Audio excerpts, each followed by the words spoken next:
Tant plus que c'est jamais vraiment évident non plus de s'avouer. Ah non, c'est bien connu. Les adolescents homosexuels n'ont pas toujours la vie facile, même en 2004. Il y a 4 ans, Marie-Noël Lapin, alors étudiante au secondaire, s'est attirée les foudres de son entourage en dévoilant sa véritable orientation sexuelle. Et aujourd'hui, avec un organisme qui fait de la sensibilisation dans les écoles, Marie-Noël plaide pour la tolérance. Je me demande toujours à quel moment c'est arrivé pour toi que le silence alentour de ton orientation sexuelle était devenu intolérable. Comment ça s'est présenté? Bien, à ce moment-là, j'avais déjà rencontré là, ma copine au secondaire même. Et vient un temps où, comme tous les jeunes de 16 ans, quand tu vis quelque chose de beau, tu as besoin d'en parler. Par chance, chez nous, on pouvait en parler. Mais Tu veux dire avec tes parents? Avec mes parents, on en parlait. Ils connaissaient Anne-Marie, la personne avec qui j'étais. Ça allait bien. Mais au secondaire, faire comme si on se connaissait pas ou qu'on se connaissait à peine en se disant bonjour, c'était plus possible à un moment donné. Puis quand tu vis quelque chose de beau, puis que tu es en amour, puis que les gens te disent comment ça que tu pas de chum, comment ça, tu pas personne, à un moment donné, tu sens besoin de le dire. C'est-à-dire le lendemain matin, tout le monde le savait, mais tout le monde était contre? Il n'y avait pas encore de manifestation, mais c'est beaucoup des murmures, quand on passait, ah, c'est elle la blonde de l'autre, ah, c'est elle la lesbienne, mais c'était pas encore au stade des insultes. Quelle sorte d'insultes? Et c'est des choses que j'aurais de la misère à vous répéter. On a entendu toutes sortes de choses, sale lesbienne, salope, des bêtes de sexe, des animaux de cirque. Il n'y a rien qu'on n'a pas entendu. Venant de gars ou de filles? Généralement, c'était beaucoup plus de gars, mais malheureusement, les filles riaient. Tu étais dans un collège de bonne réputation, je pense que c'est un collège privé. Les autorités là-dessus, comment ont-elles réagi? Plus ça allait, comme je vous disais, plus le ton montait. Puis même des fois, ça criait de bord en bord d'une salle de classe. Donc des fois, je pouvais être dans le corridor, passer devant une salle de classe et de la salle de classe, on me criait quelque chose. Ou de la fenêtre à l'extérieur, on me criait quelque chose. Et les professeurs n'ont rien dit. Ils n'ont rien dit? Ils n'ont rien dit. Quelqu'un va traiter une autre de nègre, par exemple, puis là, ils vont agir. Mais là-dessus, ils n'ont rien dit.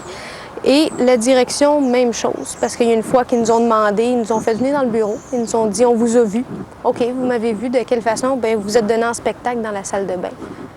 Ça se entre vous et moi, ça se passait même pas dans la chambre à coucher encore. Donc, comment ça pouvait se passer là? Donc, on vous demanderait, comme vous êtes un couple qui n'est pas normal, on vous demanderait de ne plus vous afficher. Quand on s'affichait, là, on parle de se tenir la main, là. Suite à ça, nous, on ne l'a pas accepté. La direction a été rencontrée. C'est à ce moment-là qu'ils nous ont dit qu'il était une école catholique, donc il n'y avait pas de place pour l'homosexualité dans leur école. À quelle année qu'ils vous ont dit ça? On était en secondaire 5 en 2001. En 2001? 2001. On est dans une école catholique, donc il n'y a pas de place pour ça. Oui. Quand vous avez la chance d'entrer dans une école, quand la direction vous laisse entrer dans une école, comment tu évalues les contacts avec les jeunes? Est-ce qu'ils sont curieux ou alors c'est sur soi le même climat que tu as traversé à ton école? C'est sûr que plus ça va, plus dans les écoles, ça change. Mais il faut en parler. Comment vas-tu aujourd'hui? Très bien. Tu es heureuse? Oui, je suis heureuse. Content de l'avoir fait? Content de l'avoir fait. Si c'était à refaire, je le referais. Ben, nous autres aussi, on est contents de toi. Merci. Demain sera une autre journée en ville sans automobile. Une campagne aux objectifs fort respectables. C'est pas de vendre sa voiture puis être systématique là, puis tout arrêter, mais c'est juste d'essayer de doser, faire un effort, prendre le transport en commun de temps en temps.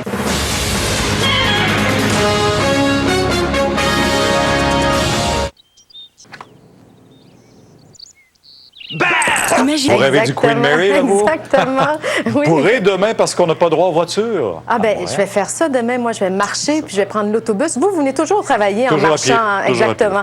Et il y a un groupe, les Respectables, qui sont porte-parole donc de cette journée. Je les ai rencontrés plus tôt aujourd'hui. Ça ne dérange pas de passer à la télé? On est les Respects, je sais pas si tu les connais, les spectacles, ça va bien? Deux, trois petites questions pour toi. Tu sais que demain, c'est la journée sans ma voiture, ici, le 22 septembre, au centre-ville. Oui. Est-ce que tu vas y participer? À vrai dire, je travaille pas à Iberville, je travaille pas à Montréal, mais si j'ai travaillé à Montréal, oui, j'y participerai. Demain, on découvre le centre-ville de Montréal sous un autre jour, sans voiture. Et les porte-paroles de l'événement sont fiers de défendre leur cause. C'est que c'est mon gagne-pain. Oui, mais est-ce que ça serait possible quand même de venir faire un petit tour, peut-être stationner la voiture en dehors du périmètre, venir prendre une marche pour voir ce qui se raconte sur le transport en commun ou sur d'autres véhicules hybrides ou électriques avec lesquels vous pourriez travailler aussi? Ça serait intéressant. Parce que la pollution affecte tous les niveaux de la santé et tous les niveaux de la qualité de vie sur cette planète. À toutes les fois que je viens en ville, là, je suis conscient de l'air là, qu'on respire, puis les puffs là, qui passent des fois, là, tu sais, ça trosse. Le bruit des véhicules en ville. J'ai pas compris ce que tu as dit. C'est ça, bon exemple. Pour eux, il est temps de s'impliquer et d'agir, et c'est pourquoi, en plus d'être porte-parole, les respectables donneront à midi un spectacle en pleine rue où l'on pourra, entre autres, entendre la chanson qu'ils ont composée pour l'événement. Juste un petit geste peut changer.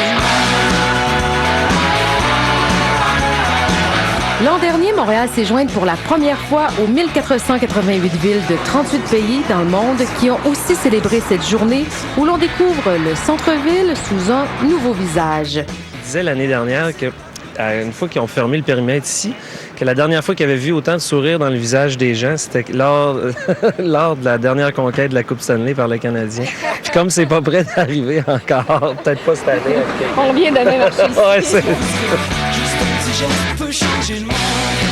Changer le monde. Changer le monde. Changer. Avec qu'ils sont réalistes, hein, faut le reconnaître. Exactement, on va sourire demain, Martin. Oui. L'Halloween, pas déjà, là. On est déjà à penser, préparer les spectacles. Oui, puis un autre festival et on en a tout de suite un avant-goût.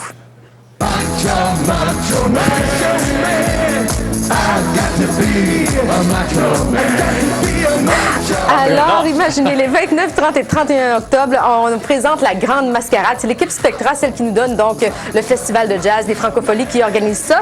Et entre autres, il va y avoir le 31, le dimanche au soir, un gros party d'Halloween avec Village People.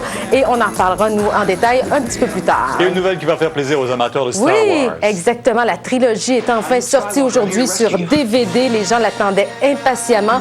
Et on dit qu'il y a de nombreux extraits, qu'il y a des documentaires, des commentaires des comédiens qui sont excellents. Donc, aujourd'hui, le DVD de 3 films donc, de Star Wars est disponible. Merci, Pascal. Bye. Le TVA 18h suit à l'instant. Soyez là.